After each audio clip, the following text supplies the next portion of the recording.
Welcome to the Psychology Talk podcast. We are your hosts, Dr. Scott Hoye, clinical psychologist, and Kyle Miller, licensed counselor.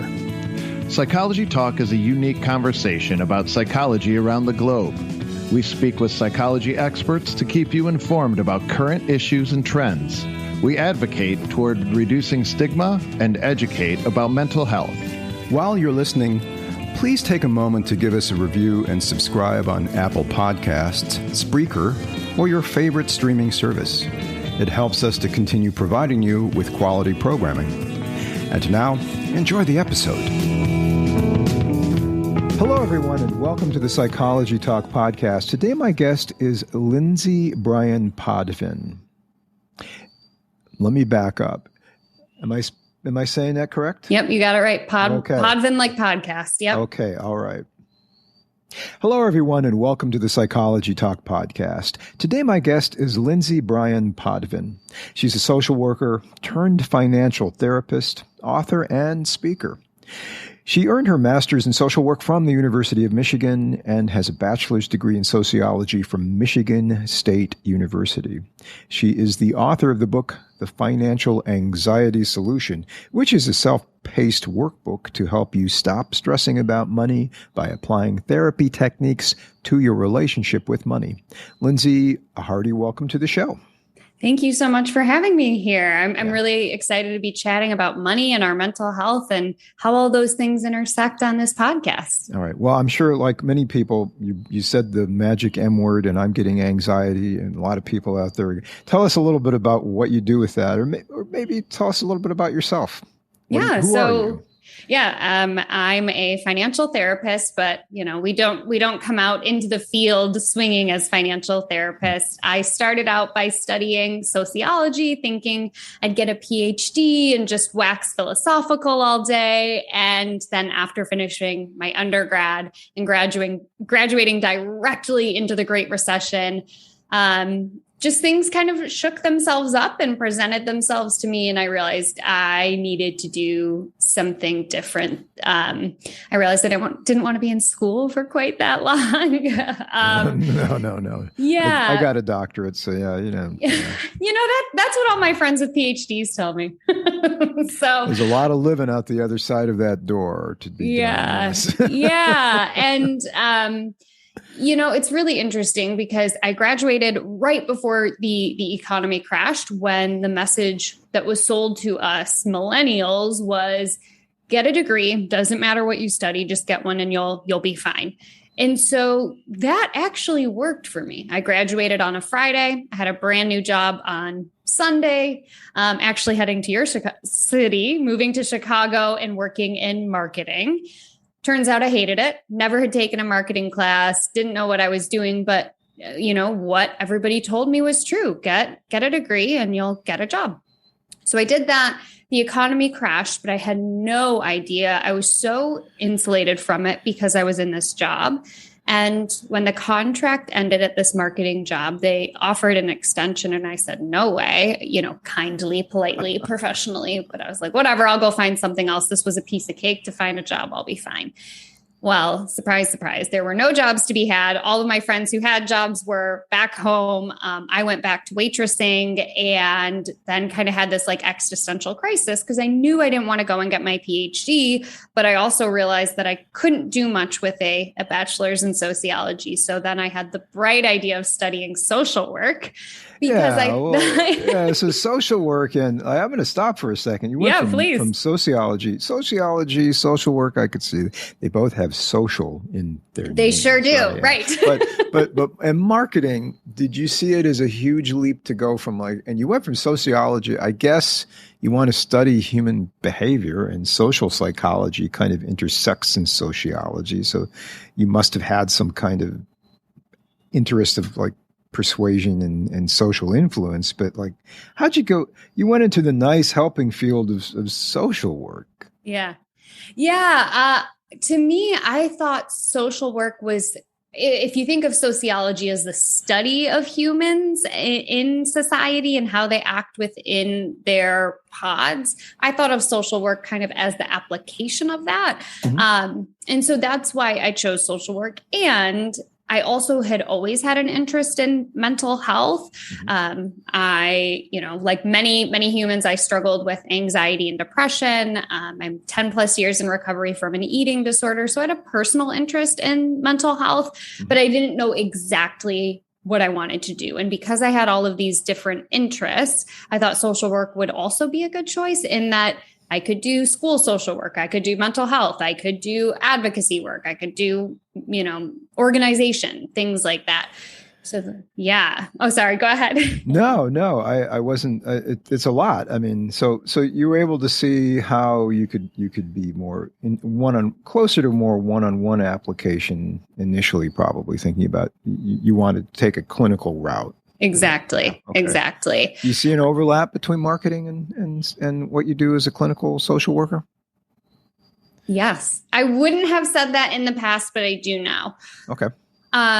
In that I'm in private practice now. Okay. And I think marketing rightfully gets a bad rap, because when I did my traditional marketing job, it was, they exploited the data to know how to talk to their consumers so that consumers would buy. And marketing, when we think about it, is letting people know that a good or service exists. And so as a therapist in private practice, I do have to market my services. I do have to let people know that financial therapy exists. I think it can be done in an ethical way. And there are a lot of harmful marketing tactics out there, but I don't think they're as far apart as we think. Okay. Well, do you ever feel like some of I don't know what kind of approach you take. I mean, if you consider yourself more relational or if you consider yourself more cognitive or acceptance and commitment therapy, but sometimes what we do is in therapy is kind of persuasive, and we're trying to match another person's reality and then rewrite that narrative or help them shift their self-acceptance, right? I mean, maybe marketing is more about making people feel empty inside so they can fill that up with stuff, consume stuff. But as a therapist, there is a kind of a similarity. I mean, people are paying you to fix them, and which essentially is to convince them to be a different way. Yeah. There are a lot of overlaps. There's no doubt. Yeah. Okay. Well, you started out as a clinical social worker, and we talked a little bit before. You basically have been doing this for almost 8-10 years. Yeah. I finished school in 2011 and moved right into kind of a traditional social worker job in that it was a job where I wore many hats. I worked in refugee resettlement. So I was doing mental health care, but also acculturation, also helping folks just navigate the bureaucracy and life here in the United States. So wearing a lot of hats. In Ann Arbor? In Ann Arbor. Okay. Okay. Yeah. And I loved the work, and I was getting paid less than I was as a waitress. Which is not uncommon. It's not uncommon in our field to be woefully underpaid. And the stress of the job coupled with the income made me literally sick, right? So I developed chronic insomnia. I was getting sick all the time, and I was struggling to make ends meet, and then having all of this guilt because I had so much more privilege than a lot of the clients I was working with, but I was still living paycheck to paycheck. So that was kind of this light bulb moment of, money impacts our mental health, which sounds very obvious. But in our field, as you know, we don't really talk about money. I took no classes in my master's program that focused on the intersection of money and mental health or financial psychology. So it felt very weird to me that our field didn't address it at all. And when I tried to kind of teach myself about money, a lot of it was very heavily relied on a lot of other tropes that are common in the US, right? Pull yourself up by your bootstraps. It's your fault if you have debt. You need to work hard if you want to get out of living paycheck to paycheck. And I was struggling with that because I was like, I'm working really hard. I am doing what I feel is like pretty good work in the world. And yet I'm still struggling to make ends meet. And then the shame and guilt on top of that. So yeah, I think that, having done my BFA, I know that in printmaking from not far from where you live at Eastern Michigan, and I lived in Ann Arbor, so that's kind of cool. And I kind of know your area there.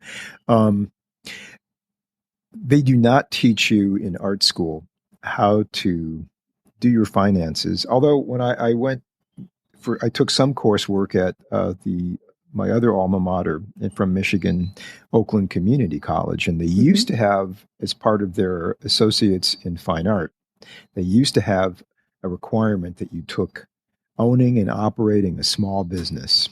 Wow. Right? I love that. Which, Eastern was a wonderful art school, a lot of great instructors there and a lot of mentors that would help you, get in a show, encourage you to try and get awards and things like that. But how does that, where does the rubber hit the road? And I think that it's the same thing as well in psychology as well, or in counseling. I have a counseling degree from the same place I got my psychology doctorate. They do not teach you about that. In fact, they kind of look down upon making money. Oh, yeah. Oh, yeah.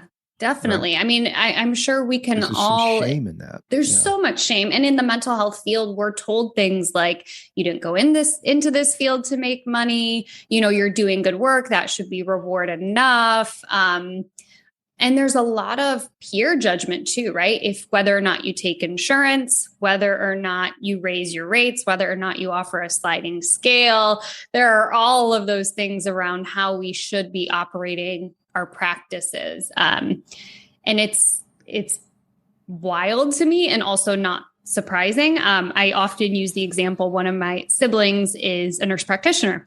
And when she was going back to school to become a nurse practitioner, she was hearing a lot of things like, oh my gosh, that's such a great field. You're going to be super comfortable. There are so many job opportunities. And when I was like, hey, everyone, I'm going into social work, people were like, are you sure? Do you know why you're doing that? But you're not going to make money, right?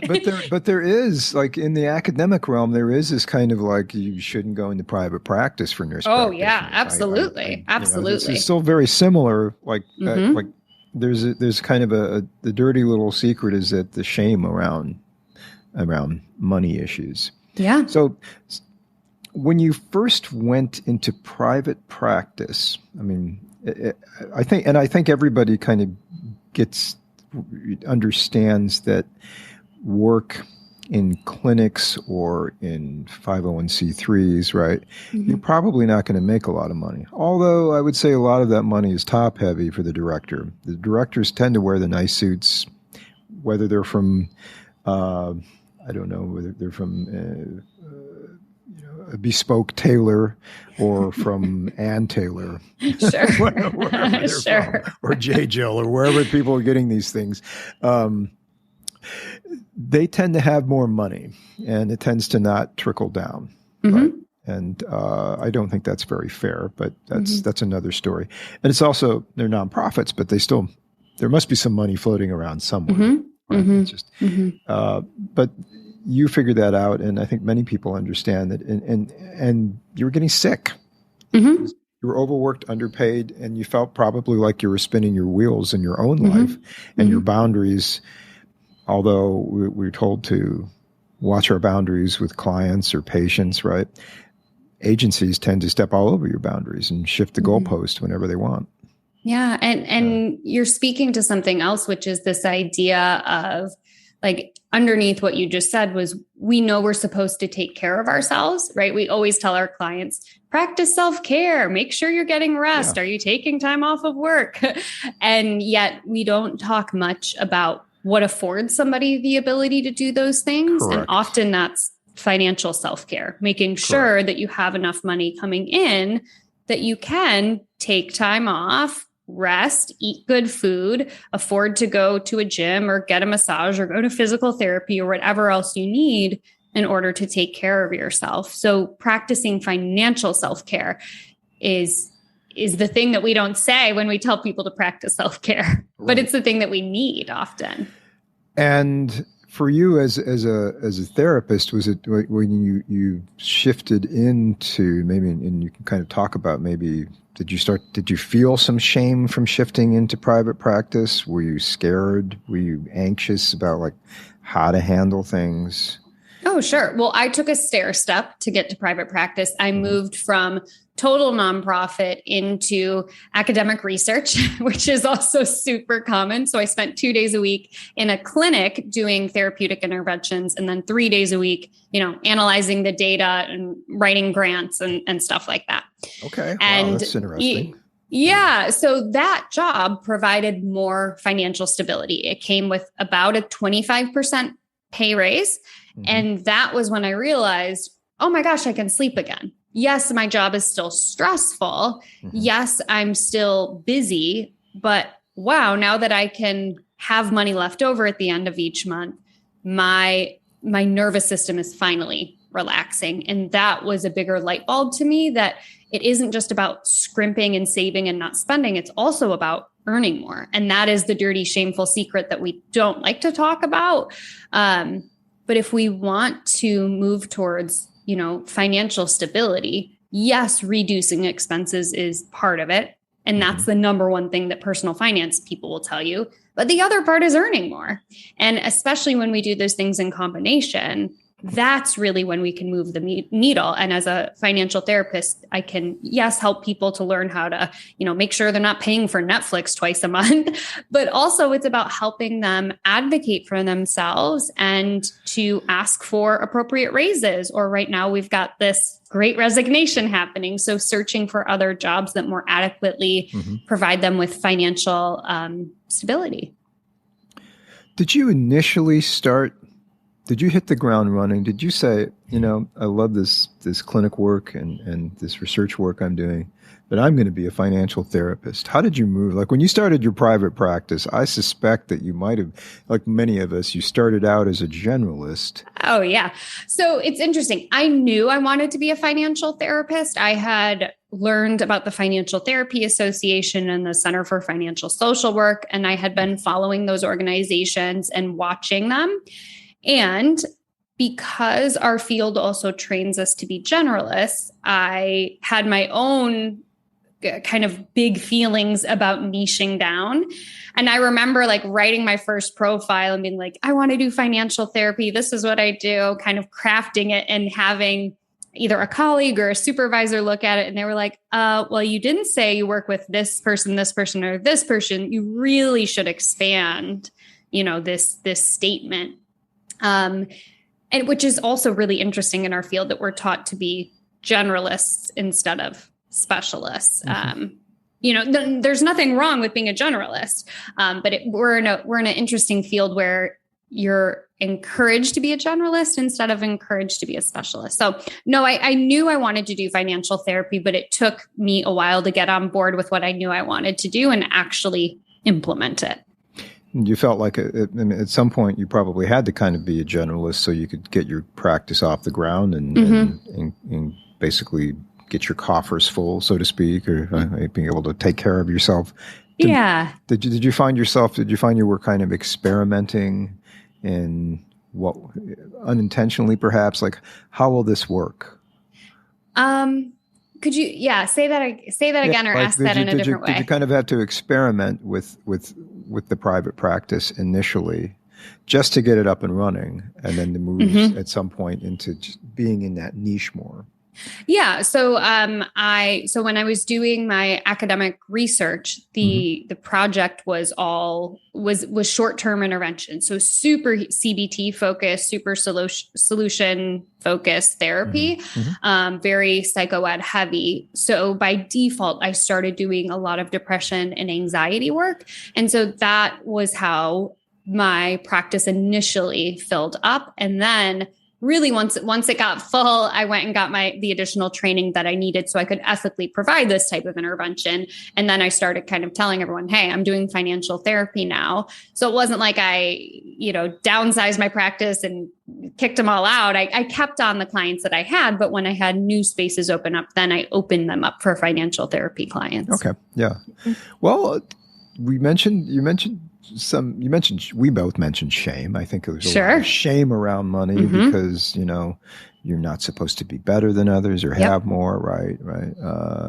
How do you reframe shame into something? And what are some of the elements, the negative elements that you have to kind of reframe or redirect people into? Yeah. So sometimes it's just starting out with some basic definitions for clients when they say, oh, I'm so ashamed or I'm so embarrassed, and just taking a step back and reminding them that there are two kind of components. There's guilt and shame, but as people, we often use those terms interchangeably. Right. But when we take a step back, we know that guilt is more external. I did something bad. I made a mistake. I messed up. But shame or ashamed is more internal. I am bad. I am a mistake. And when it comes to money, that often sounds like I'm not good with money. That's like the number one thing I hear. I just don't get it. It's not my thing. I'm bound to always be bad at it. It feels gross. There's all of this shame tied up in it. And there's also the other big common thing that happens with people when it comes to shame is this embarrassment that somehow they missed the life lesson that everybody else got. Like the thing that I often hear my clients say is like, how is it that everyone else knows how to do this stuff and I don't? And that's a lot of psychotherapy 101 is just providing some validation and normalization that like most people don't know what they're doing financially, but we can't tell how somebody's doing financially by looking at them. We can make an educated guess, right? I can see my neighbor down the street wearing, a nice outfit and presume I know that how they paid for it, but I can't know unless I'm like actually in their books. Well, let me do you run group therapy for finances? Because I think if everybody told their story in a group, they probably would walk away going, wow, I thought I was the only one who had. So I've done a couple of groups and those have been incredibly healing. And they are also pretty tricky to get off the ground because to imagine getting enough people say like, hey, I want to volunteer to share my stuff about money in a group setting is pretty tricky. So when I've done them, they've been fantastic, but it's pretty hard, at least in my experience to get them going. But I'm sure in your book, you have a lot of examples, right? And explained, like how people went through their issues, what they did to resolve it, right? Tell us a bit about your book. Yeah. So my book is The Financial Anxiety Solution. It takes a lot of CBT and mindfulness and motivational interviewing techniques and layers them on top of our relationship with money. So as I mentioned, like in the personal finance space, it's very heavy on how to do a budget and how to invest and how to plan for retirement. But it's not really great at saying like, how do you think this is going to make you feel when you log into your retirement account or when you create a budget? And that's where having, a therapist lens on things can be super helpful. So the book is mostly about the emotional side of money and the psychological side of money. And there's only one chapter really dedicated to the nuts and bolts of money, because my philosophy is that money is mostly emotional. I maybe not so proudly failed college algebra. So I don't think you really need the strongest of math skills. Most of the math we need to manage our money is like basically done on a phone calculator or maybe on a Google calculator. But I think what we have to do is start to invest in our strengths and to work through some of that shame so that we can look at our money and actually be able to absorb some of the financial literacy tips. Okay. So I'm going to get cheeky here. Please. All right. Let's pretend that you're talking to Warren Buffett and you have to explain to him. And he seems like a nice guy who probably can eat his cheeseburger and have a Coke, a cherry Coke, right? And while you're talking to him, invite you out for lunch for that. So you're talking to Warren Buffett. Tell him explain to him how money is mostly emotional. Yeah. So I would say, I don't know if this is, I'm just pulling this out of thin air, but I just thought, what would you do? Like, how would you tell people that, what is that? Explain that. Yeah. So if I was sitting down with Warren Buffett over, this nice Nebraska meal, if that's what we're doing. A meal you can probably get at a Wendy's anywhere. I'm not plugging Wendy's, but yeah. Right. Exactly. But in this space, I might ask him, like, tell me a little bit about some of your high performers or some of your favorite employees. What are some kind of key things that they do well when it comes to how they deal with making these investments? Mm-hmm. And I might kind of elicit that a lot of them have a more holistic approach. Warren Buffett, to me, does not come off as like the hothead, buy, sell, taking these big risks. He's really analyzing these companies very thoughtfully and very pragmatically. And so I would say it also makes sense, probably, Mr. Buffett, that your ability to be calm and grounded helps you to make these types of decisions. Whereas all the people in the pit and Wall Street, so to speak, doing the buy, sell, really quick intensity, they aren't doing so great in the markets. So I actually think Warren Buffett would get it. But some of what are the new things right now, like crypto and NFT, all the people kind of pushing those things, they may need a little bit more education around why the emotional side of money is so imperative. I think, you're on to something. And I was just kind of going to reference a conversation I had with Stan Teitelbaum, who's a couple, about a month or so ago, the podcast released, and he's got a book on the psychology of money. And one of the things I found fascinating about that conversation in his book was that he talked about the demographics of investment styles, and women tend to do better. Yes, they do. But women don't realize that because of the cognitive bias, thinking, "Oh, this is a man's world or profession," right? And one of the funny lines I think it was Dr. Teitelbaum's line, is that Warren Buffett invests like a woman. Mm-hmm. So he does everything, like he looks at the long picture. He doesn't do anything, The main thing is what you were pointing out there was that he doesn't get anxious about things. Mm-hmm. He stays calm, which I think most people don't do around money. Right. Money is something that you pull your wallet out, pull out your card, or maybe some bills these days, right? Mm-hmm. And you buy that cheeseburger, but then you don't think about like what your budget is, because that makes you anxious. Mm-hmm. Like, I think, or you talk in terms of like cognitive biases, like I'm catastrophizing, or I'm always black and white thinking. I've always been bad with my money. Mm-hmm. I'm never good with my money. That kind of a thing. Yeah. Yeah. And I think, again, within the world of personal finance, it is very much, oh, well, you are bad at money because you bought that cheeseburger and didn't realize it was going to negatively impact your bank account. And then that shame layers on. Oh, here I go again. I still can't budget. I still can't stick to anything. This is further proof that I'm bad with money and that I'm doomed to be terrible with money forever. Yeah. Mm-hmm. So what are some solutions to that kind of shame and some of the anxiety that people can find in your book or working with you? Yeah, so I think for sure it's first acknowledging that we cannot separate money and our emotions.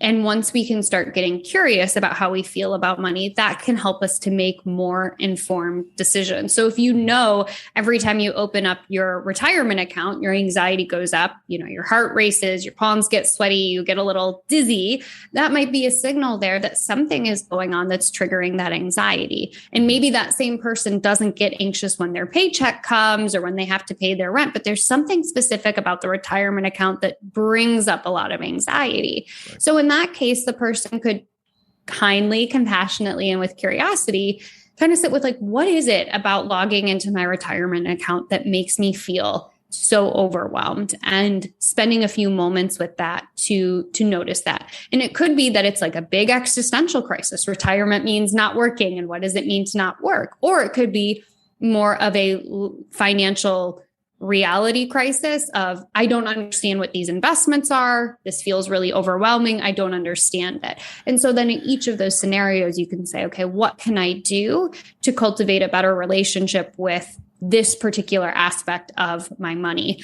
So that's like a very practical example. But I also think getting in touch with our values, which is something as therapists, we're really good at helping our clients to see what their values are. So often our spending and our saving and our investing, we are doing because somebody else told us to do it. Somebody else told us, oh, put away 10% or put 80% into stocks or make sure you have a 3-month emergency fund. But we don't know why. And once we start to figure out why it's important for us to have different things and to feel enough confidence to say, oh, actually, I want to save 15% instead of 10%, or actually, I'm okay with a 1-month emergency fund instead of a 3-month. I don't know, but helping them to see what's their why and how can we get their values in alignment with their spending.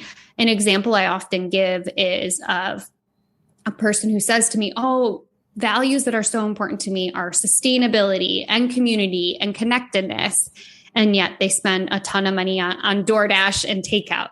And it's like, if your values are sustainability and community and connectedness, then how is spending a ton of money on takeout in alignment with that? Because with takeout, you're not only generating a ton of waste, you're also not cultivating those community connections that you might make if you literally went into a restaurant, if it was safe to do.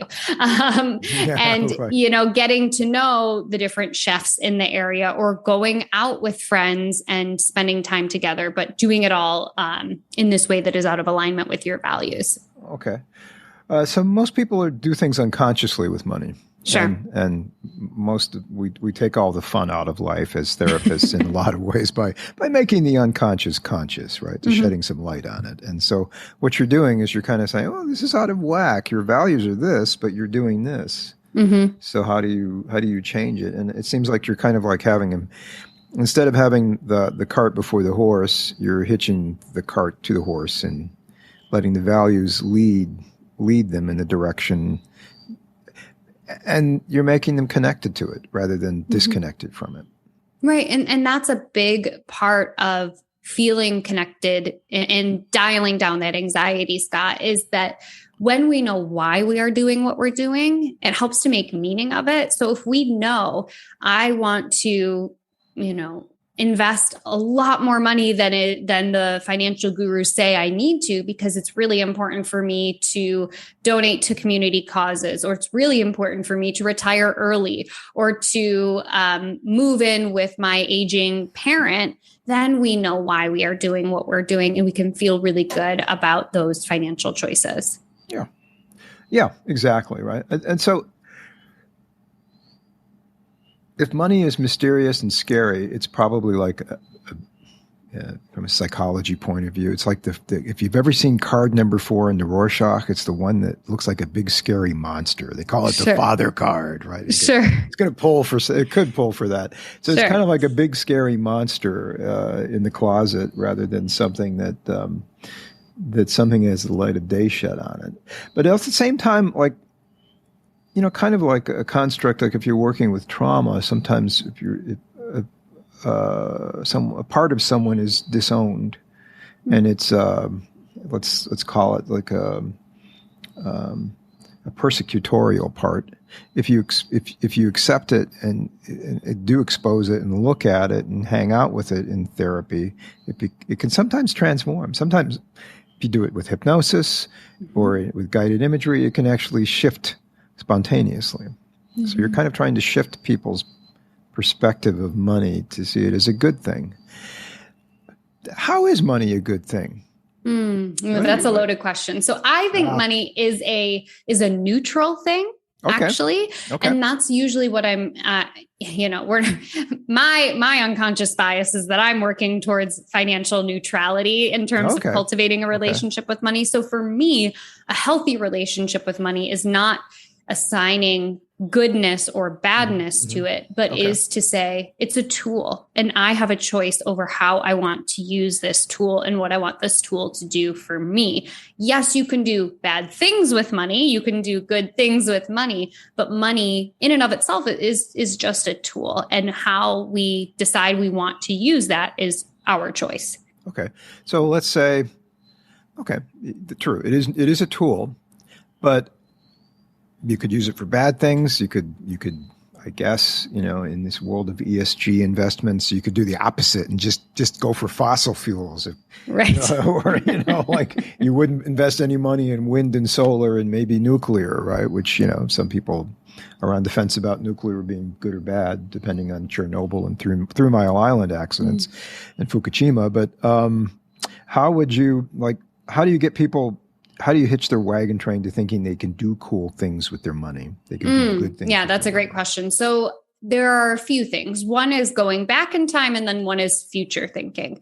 So going back in time to help them understand why they think the way they do about money now can be really helpful. So going back to, what was your relationship with money like when you were a child? And a lot of people be like, I don't know what you're talking about. I didn't have a relationship with money, but we did, our parents, our caregivers, our neighbors, our teachers all gave us financial messages, whether it was, subtle, like in the lunch line, everybody had a free or reduced lunch ticket, and you kind of looked around and everybody had that knowing nod of what that meant. Or whether it was overhearing your parents argue over, we can't go on a vacation this year, or we can't pay our bills right now. So there may be some messages around money, that money is bad, or money is scarce, or money makes people argue, right? There are a lot of those messages. And then in terms of future thinking about money, I think that magical thinking question can be really illuminating. And it could just be like, what would it be like if money was just a tool in your life, to help them elicit, like, what would even be possible if I took away the morality of money? So those would be two different approaches to that question. Okay. So, right. And so that, like, do you ever give people examples of people who do great things with money? Yeah. Oh, that's a really good question. So I think that when we think about great things with money, it's also incredibly subjective. For some people, it's like, oh, the billionaire who donated $30 million to somebody, that could be great with money. Another person could be like, do you know what's great for money for me is being able to be hyper local and to shop at my farmer's market and to purchase homemade soaps from the person down the street, and to make sure that when I'm hiring somebody to mow my lawn, that they are a person who lives around the corner from me, right? So that can also be a great question to ask is, what would it be like to be great with money or to be good with money? What does a good person do with their money? And you can also elicit from them how they interpret that. Okay, good. So you're taking it and turning it into a neutral tool. Yeah. And then you try to help them. If you can do that, you probably see a shift in people's mentality from shame and unconscious kind of fumbling about in the dark with their money. Okay. What else do you see that you tend to? I'm curious. Yeah. So for sure, there's this idea that they somehow don't know as much about money as others do. But the other thing is just normalizing mistakes. I think when we think about anything, any sort of behavior change, right? There are bound to be mistakes, but we hold ourselves to really rigid standards when it comes to money. And so oftentimes at the start of my work with somebody, I'm preparing them to make a mistake so that we can use that time together to try and figure out what barriers or roadblocks got in the way of them achieving a financial goal or working on a new set of thought patterns around money. Just normalizing that it's been, 30, 40, 50 plus years of having this behavior with money or this thought with money. And it's going to take more than, a handful of sessions to undo all of that. So normalizing mistakes is huge when I'm doing my money work. Now, this might be scary for you to do, because sometimes it is, but it sounds like you're using a lot of CBT.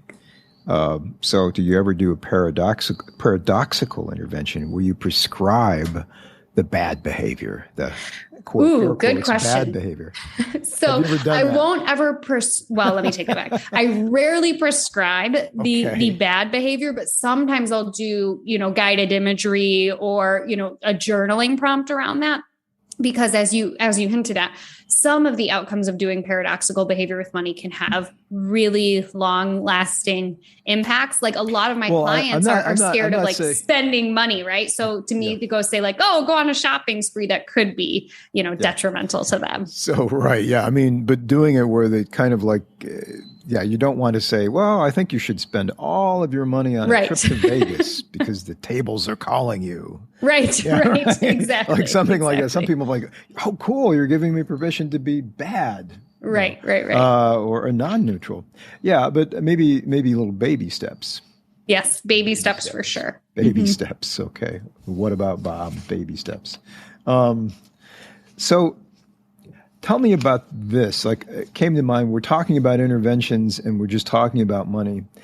The clinician in me is greeting the clinician in you now. What, I guess, diagnoses do you typically see around money? If there are any. So there are three that are super prominent. So you're going to have your kind of classic anxiety, depression, but also PTSD. Those are the three most common that I see when it comes to money. The only DSM recognized money disorder is gambling. Right. So everything else has to be a comorbidity. Right. Or maybe an adjustment disorder. Adjustment disorder. Sure. Yeah. Mm-hmm. Okay. Tell me about PTSD and money. Yeah. PTSD and money is really interesting because I often see it from families who are marginalized in some way. So I often see financial trauma come up from people who are immigrants, refugees, or come from marginalized identities, where doing things like holding on to money was very much a safety mechanism. Keeping money under the mattress was a way to get out of a dangerous situation. So when you are raised where you are unable to go to a bank or to use a bank or to trust a bank, those can be some really great coping skills. But then when you get to be an adult, those types of hypervigilant responses can actually be incredibly harmful to your financial reality. And it can kind of end up in one of two ways of either kind of over saving and over anxiety, or it can almost end up in this like nihilist, reckless behavior of like, it doesn't matter anyway. What's the point? I think that kind of lens of things. My parents, my generation isn't millennial, but Neanderthal. I call myself a Neanderthal X. As far as like PTSD and money, I'm basically Gen X. I'm Neanderthal X. I'm first year of Gen X. It kind of dates me. Okay, whatever those things really mean. But my parents were not. They were Depression era babies. They were the greatest generation, and they pinched their pennies like you would not believe. Right. And I can recognize the difference between, for instance, my wife, who grew up in India in a pretty well-to-do family, working in business, and her spending is her perspective on spending is different than mine, and there are clashes there. But I can see how someone, especially a refugee or somebody who had issues with needing to save money and scarcity mentality, because it was scarce, right? Right, exactly. But you're talking about future, present, and past. That's the past. It's not current. You probably have to speak to people's family stressors with money, right, and refugees and whatnot. That's very insightful and interesting. So it's a lot of honoring the behaviors, right, that kept you safe or that kept your family safe, and are we still in that type of situation now? How can we release those behaviors with compassion and honor that your parents did the best they could, and what worked for them no longer works now? So it's less about, because I think a lot of times in trauma work, sadly, there's a lot of like demonizing of the behaviors, like the drinking is bad, the smoking is bad, the gambling is bad. And sure, but also that had to have provided some sort of coping mechanism and safety. So how can we honor that without demonizing it and then kind of move forward? Well, I would hope that, as trauma work becomes more prevalent, and I would hope, and I think there's a move towards acceptance of the understanding the purpose of a behavior and not demonizing it. Yeah, absolutely. I think maybe when you're trying to get a quick fix, like 16 sessions of CBT, you might kind of have to you have to operationalize things as good or bad, maybe a little bit more. But that's not fair to CBT. But you mentioned refugees, for instance, or immigrants. When you mentioned working with them yourself, in the back of your mind, just to kind of make this a bit more topical, as far as news events, we're going to have Ukrainian refugees. Europe's going to have a ton of them. In your mind, you must be thinking, your mind must go to, oh, yes, I know what I could do right now.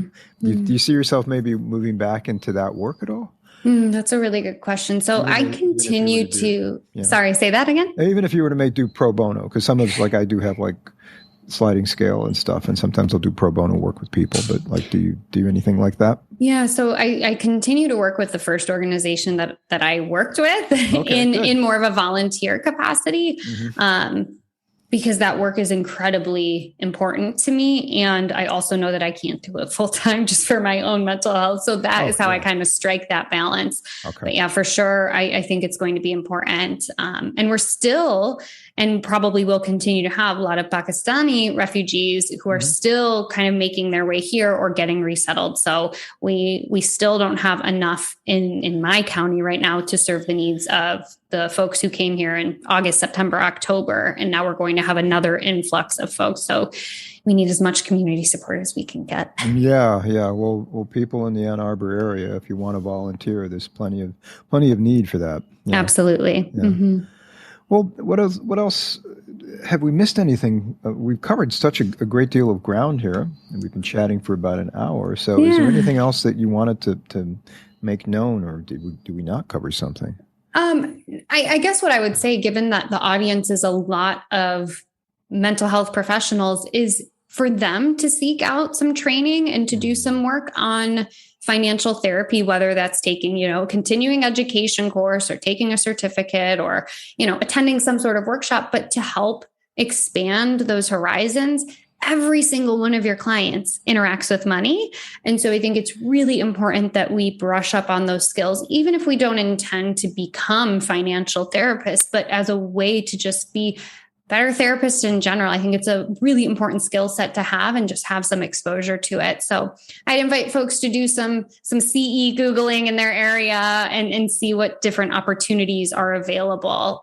Because I think it just makes us well-rounded therapists. Yeah. Well, it sounds like this is a good spot to kind of plug your own trainings in your book and Therapy with You, which, if you do also coaching, right? So people might be able to see you from another state if you act in the form of coach. Yeah, for sure. So I do financial therapy in the state of Michigan. So regardless of where in Michigan you live, if you live in Michigan, I can do that. And then emotionally focused financial coaching outside the bounds of Michigan. At the time of this recording, my wait list is pretty hefty. I shared with Scott that I've got over 90 people on it when I last checked. So I need to figure out a different way to kind of make sure that folks have access to this. So I'm going to be drumming up ideas in the near future. Well, this reminds me of an old Looney Tunes cartoon. Oh, good. Where Daffy Duck, one of my favorite Looney Tunes characters, is trying to convince Elmer Fudd that he needs to purchase certain things for his house, his mansion, right? Because he is Elmer Fudd and he owns a mansion and a yacht. And so he winds up destroying the house at various turns and eventually angering Elmer Fudd. So Elmer Fudd takes it upon himself to blow up Daffy Duck, but he winds up destroying his house. And as, of course, they're flying upwards, right? He's standing in what's left of the contraption of the explosive device of the handle. He's standing, poor Elmer is standing in the doorframe as everything is flying upwards. And Daffy flies past him and says, "Doc, I know what you need. You need a house to go with this doorknob." So So your house to go with the door. I'm just silly here. We're talking about money, right? So this is, what you could do is you could start training people to do the job that you're doing. So take a little bit of your caseload away from you. I know you're not the first person to mention that. So it's up in there. It's up in the head. This doorknob. That's what you need. Yeah, exactly. Exactly. Okay. All right. Well, I've once again raised the question of my Neanderthal Gen X status with that Looney Tunes reference. All good. All good. Okay. So do you have anything else you'd like to add? Like, how can people get a hold of you for? My business is called Mind Money Balance. You can find me at that website. My podcast is of the same name. For folks who are on Instagram, that's where I like to hang out. So everything's under Mind Money Balance. Okay. Awesome. Well, thank you so much. This is very informative, and I feel like a load's been lifted off. Oh, great. I'm so happy. Thanks for having me, Scott. I appreciate it. You're welcome.